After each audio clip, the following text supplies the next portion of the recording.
we will defend our dignity and integrity. Yes. We are not here courtesy of South Africans.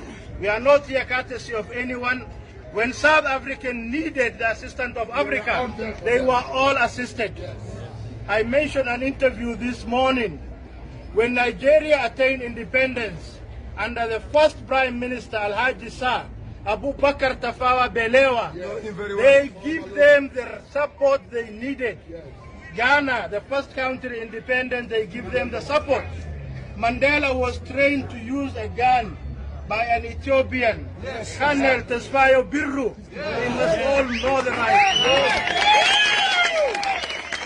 It is the Morocco that economically supported them with money. The Zimbabwean, the Mozambican, the Zambian, all frontier countries suffered because they harbored South Africans. We are not foreigners in an African land.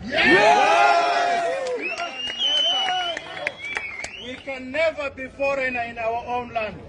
Today, South Africa have invested hugely in Nigeria, in Ghana, in Sierra Leone, in Kenya, all over. MTN is everywhere. Cobright is everywhere. MultiChoice is everywhere. We are not attacking them. Why are they not attacking us? Ask them. Not all Nigerians are drug dealers. Not all Mozambican are bad. Not all Zimbabwean are car hijackers. Somalis, Ethiopian, Bangladesh, Pakistani run decent business. Yes. But every day they are under constant intimidation, interference and harassment of their business. Every second day, as the chairman of the Somali board, we bury one Somali national. The same with Ethiopia, same with Bangladesh. Please forget the ethnic divisions.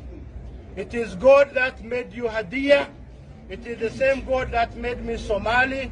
It is the same God that made you an Igbo.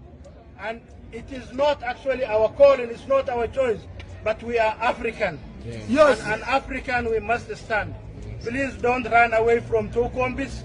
Let's defend what we have got right for.